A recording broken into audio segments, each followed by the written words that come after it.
বন্ধুরা মাত্র ৪ শতক জায়গার মধ্যে ৫টি বেডরুম দিয়ে ৩ তলা ফাউন্ডেশন দিয়ে কিভাবে একতলা কমপ্লিট করবেন। তো বন্ধুরা আসসালামু আলাইকুম, আমি আছি আপনাদের সাথে সবসময় ভিডিওতে কথা বলি আপনাদের জন্য। তো আজকে আপনাদের মাঝে নতুন আরও একটি বাড়ির ড্রয়িং ডিজাইন নিয়ে হাজির হয়ে গেছি। তো আজকের ভিডিওর টপিকটা হচ্ছে কিভাবে আপনারা ৩ তলা ফাউন্ডেশন দিয়ে একতলা কমপ্লিট করবেন। ৫টি বেডরুম, ৩টি টয়লেট, 2টি বারান্দা, একটি কিচেন দিয়ে খুব সুন্দর করে স্বপ্নের একটি বাড়ি নির্মাণ করবেন। তো বন্ধুরা বাড়ি বলতে যেটা বুঝি বা আপনাদের যারা বাড়ি করেননি তাদের কাছে একটি স্বপ্ন। তো আপনার স্বপ্নটিকে যদি আপনি বাস্তবায়ন করতে চান তাহলে অবশ্যই আপনাকে দক্ষ ইঞ্জিনিয়ারের পরামর্শ নিয়ে অথবা দক্ষ ইঞ্জিনিয়ারের সহানুপূর্ণ হয়ে একটি মাস্টার প্ল্যান করতে হবে। মাস্টার প্ল্যান করলে আপনি আপনার বাড়িটির এ টু জেড সব কিছু বুঝতে পারবেন, কত টাকা খরচ যাবে, কি করলে কি হবে, সেই বিষয়ের উপর ডিপেন্ড করে কিন্তু আপনার স্বপ্নটি আস্তে আস্তে বাস্তবায়ন করতে পারবেন।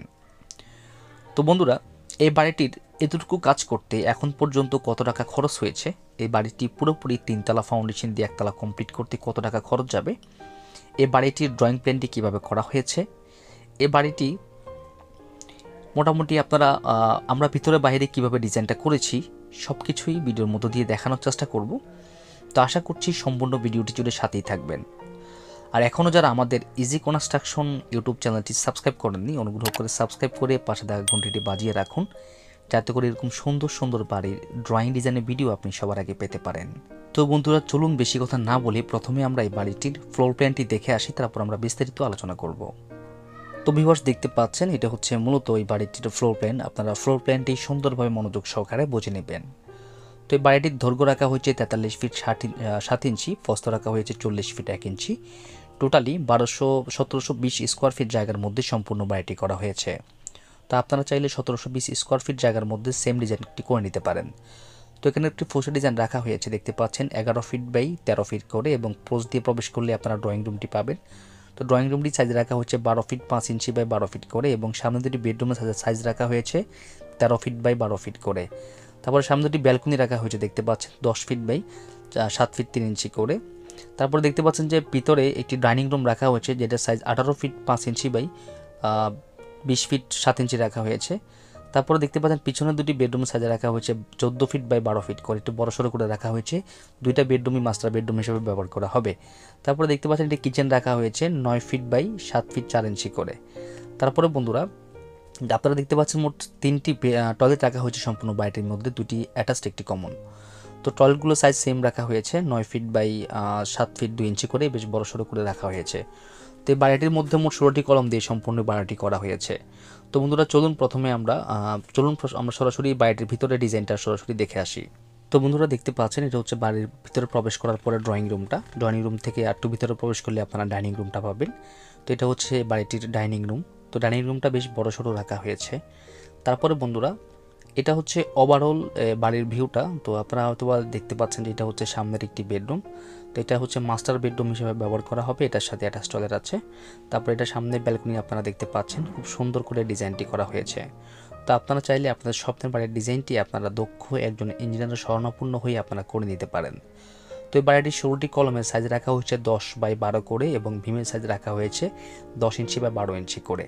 তারপরে দেখতে পাচ্ছেন এটা হচ্ছে বাড়িটির অ্যাটাচড একটি বেডরুম। তো এই বেডরুমটার মধ্যে হচ্ছে প্লাম্বারিংয়ের কাজ চলতেছে, বাকি কাজগুলো আস্তে আস্তে করা হবে, প্লাম্বারের পরে টাইলসের কাজ করা হবে।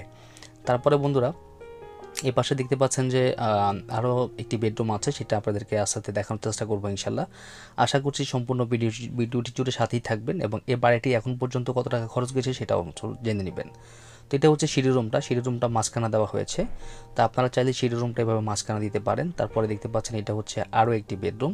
তো এই বেডরুমটাও মাস্টার বেডরুম হিসেবে ব্যবহার করা হবে, এটার সাথে অ্যাটাচ টয়লেট আছে। তা আপনারা চাইলে সেম ডিজাইনটি আপনারা রাখতে পারেন। তো এটার বেডরুমের সাইজ হচ্ছে 14 ফিট বাই 12 ফিট করে, এবং এটার সাথে ছোট্ট একটি ব্যালকনি দেওয়া হয়েছে, যেটা আমাদের ড্রয়িংয়ে উল্লেখ করা ছিল না। তা আপনারা চাইলে এভাবে করে নিতে পারেন, কোনো সমস্যা নেই। তারপরে বন্ধুরা এই বাড়িটির প্রত্যেকটি কলমের ভিতরে যে রড ব্যবহার করা হয়েছে সেটা আমরা সরাসরি আপনাদেরকে দেখানোর চেষ্টা করব। তো ভিউয়ার্স আপনারা চাইলে এই রুমগুলোকে ছোট বড় করে নিতে পারবেন আমাদের মাধ্যমে, কোনো সমস্যা নেই। তারপরে দেখতে পাচ্ছেন এটা হচ্ছে আরও একটি বেডরুম। এই বেডরুমটা মাঝখানে বেডরুম ছোট করে রাখা হয়েছে। এই বেডরুমটার সাথে শুধু অ্যাটাচড একটি একটা জানালা রাখা হয়েছে শুধু, আর কিছু নেই। এটা চাইলে আপনারা গেস্ট বেডরুম হিসেবে ব্যবহার করতে পারবেন। তারপরে দেখতে পাচ্ছেন এটা হচ্ছে আরও একটি বেডরুম। তো এই বেডরুমটা বেশ মোটামুটি একটু বড়সড় করে রাখা হয়েছে, 12 ফিট বাই 15 ফিট করে রাখা হয়েছে। তো বেসিক্যালি আমরা চেষ্টা করি ক্লায়েন্টের চাহিদা অনুসারে ক্লায়েন্ট যেভাবে চায় সেভাবেই করে দেওয়ার জন্য। তো দেখতে পাচ্ছেন যে এই বেডরুমটার মধ্যে 2টা জানালা আছে। তো আপনারা চাইলে জানালাগুলোর সাইজ আপনারা 4 ফিট বাই 5 ফিট একটু বড়সড় দিতে পারেন, অথবা 3.5 ফিট বাই 4 ফিটও দিতে পারেন যদি আপনারা একটু ছোটো করে দিতে চান। তো সম্পূর্ণ বিষয়গুলো আসলে আপনাদের উপর ডিপেন্ড করে আপনারা কীরকম করে চাচ্ছেন। সব কিছুই আমরা চেষ্টা করি আপনাদের চাহিদা অনুসারে করে দেওয়ার জন্য।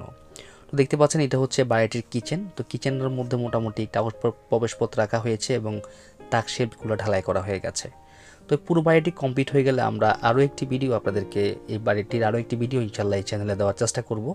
আশা করছি যে আপনারা যারা 1720 স্কোয়ার ফিট জায়গার মধ্যে অথবা 4 শতক জায়গার মধ্যে আপনারা এরকম একটি বাড়ি যদি করতে চান আপনারা করে নিতে পারেন, কোনো সমস্যা হবে না। দেখতে পাচ্ছেন এটা হচ্ছে কমন টয়লেটটি। তো কমন টয়লেটের উপরে একটি শেলফ ঢালাই করা হয়েছে। তো আপনারা চাইলে এরকম করে রাখতে পারেন। তারপরে দেখতে পাচ্ছেন এটা হচ্ছে আরও একটি বেডরুম। তো এখানে মোটামুটি এই পাশটাতে দেখতে পাচ্ছেন যে প্লাস্টারের কাজ হয়ে গেছে এবং একটি ওয়াল বাকি আছে, সেটাতে ইলেকট্রিক্যাল কাজ করার পরে ইনশাল্লাহ প্লাস্টারের কাজ ধরা হবে। তো এই বাড়িটির কাজ ধাপে ধাপে করা হচ্ছে, মিস্ত্রির কাজ এখন চলমান অবস্থায় আছে, বাইরে প্লাম্বিংয়ের কাজ চলতেছে। তো এই দেখতে পাচ্ছেন এটা হচ্ছে আরও একটি জানালা। তো জানালাটা পিছনে দেওয়া হয়েছে, আপনারা ফ্রন্ট সাইডের জানালা দেখতে পাচ্ছেন। তো এটা হচ্ছে আমাদের যে পোস্টার ডিজাইনটা সেটার কাজ চলতেছে। তো পোস্টার ডিজাইনটা বেশ বড়সড় করে দেওয়া হয়েছে, আপনারা চাইলে এরকম করে রাখতে পারেন, কোনো সমস্যা নাই। তো বন্ধুরা আমরা সারা বাংলাদেশের 64 জেলায় ড্রয়িং ডিজাইনের কাজ করে থাকি। আপনারা চাইলে আপনাদের বাড়ির ড্রয়িং ডিজাইনগুলো আমাদের মাধ্যমে করিয়ে নিতে পারেন। আমরা আপনাদের স্বপ্নের বাড়ির ডিজাইনটি দক্ষ ইঞ্জিনিয়ার টিম দ্বারা আপনাদের ড্রয়িংটি করে তারপরে আপনি চাইলে আমাদের অফিস থেকে সংগ্রহ করতে পারবেন, অথবা আপনারা চাইলে আপনাদের ড্রয়িংগুলো এসএ পরিবহন, সুন্দরবন কুরিয়ান সার্ভিসের মাধ্যমে আপনারা সংগ্রহ করতে পারবেন। তো বন্ধুরা আমাদের সাথে যোগাযোগ করার জন্য স্ক্রিনে থাকা নাম্বারে আমাদের সাথে যোগাযোগ করতে পারেন। আমাদের স্ক্রিনে থাকা নাম্বারে ইমো, হোয়াটসঅ্যাপ সব কিছুই আছে। আর এই বাড়িটির সম্পর্কে যদি কারো কোনো কিছু জানার থাকে সেটা আমাদেরকে কমেন্ট করে জানাতে ভুলবেন না। আর এই বাড়িটি সম্পর্কে যদি আপনারা অন্য কোনো ধারণা নিতে চান, কত টাকা খরচ গেছে বা কী আসল বিষয় সম্পূর্ণ বিস্তারিত ইনশাল্লাহ আমরা আপনাদেরকে বলে দিতে পারবো। তো বন্ধুরা দেখতে পাচ্ছেন এটা হচ্ছে বাড়িটির ছাদ। তো আপনারা ছাদ দেখলে বুঝতে পারছেন যে এখানে 3তলা ফাউন্ডেশনের মধ্যে আমরা যে রডগুলো ব্যবহার করেছি সেটা আপনাদেরকে সরাসরি দেখানোর চেষ্টা করছি। এখানে কোনো কলমের ভিতরে 12 মিলি রড 8 পিস হয়েছে, কোনো কোনো কলমে 12 মিলি রড 4 পিসও আছে। তো আসলে আমরা কলমগুলোর মধ্যে রড দিয়েছি। তো এই যে রডগুলো দিয়েছি সেটা আপনারা সচক্ষে দেখতে পাচ্ছেন। তো 3তলা ফাউন্ডেশনের জন্য আসলে এখানে 8টা এবং কোনো কলম 10টাও রড দেওয়া লাগে। এটা হচ্ছে মাটির কন্ডিশন বুঝে আসলে আমরা রডগুলো দিয়ে থাকি। তো বন্ধুরা বর্তমান সময় যদি আপনি এই বাড়িটির কাজ যদি 1720 স্কোয়ার ফিটের একটি বাড়ি যদি এতটুকু কাজ করে রাখেন, এতটুকু করতে চান, তাহলে আপনাকে বাজেট রাখতে হবে 25 লক্ষ টাকা।